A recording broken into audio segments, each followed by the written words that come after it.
बॉबी की सजा। पिंकी के घर में आज बहुत चहल पहल थी। सारा सामान तरकीब से लगाया गया था। पिंकी की मम्मी ने कहा था कि वह आज कहीं बाहर न जाए। क्यों? यह सवाल जब पिंकी ने किया तो मम्मी की आंखों में पानी भर आया।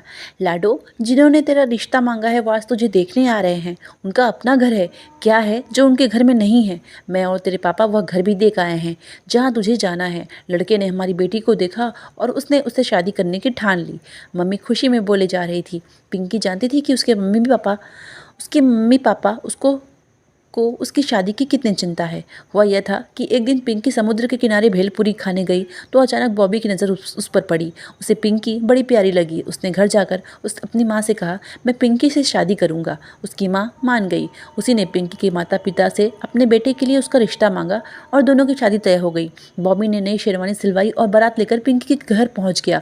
पिंकी की सहेलियों ने कहा, चलो दूल्हा देख लो। दुल्हन बनी पिंकी बालकनी से बॉबी को देखने आई। तभी अचानक वह चीख पड़ी और बोली, नहीं, मैं इससे हरगिज शादी नहीं करूँगी। पिंकी की माँ ने पूछा, क्यों? तो पिंकी बोली, माँ, आप मेरी इस जेब कतरे से शादी करा रही हैं। आप नहीं जानती समुद्र किनारे यह लोगों की जेब काटता है, कई बार पकड़ा गया है। पिंकी की बात सुनकर उसकी माँ ने बड़ी हैरानी से कहा, यह सब तुम्हें कैसे पता? तब पिंकी ने सारा किस्सा अपनी माँ को बताया। एक दिन मैंने और निक्की ने समुद्र किनारे भेलपुरी खाया। निक्की के मम्मी पापा भी साथ थे। उन्होंने जब पैसे देने के लिए पर्स निकालना चाहा तो वह जेब से गायब था। यही बॉबी पर्स लेकर वहाँ से निकलने की कोशिश कर रहा था। तब भेलपुरी वाले ने बताया कि यह मशहूर जेब कतरा है। बारात लौट गई। घर लौटकर बॉबी की माँ उससे बोली, बेटा, आज एक घर से तुम्हारी बारात लौटी है। अगर अब भी तुमने खुद को ना बदला तो बार बार ऐसा ही होगा। पाप छिपाए नहीं छिपता।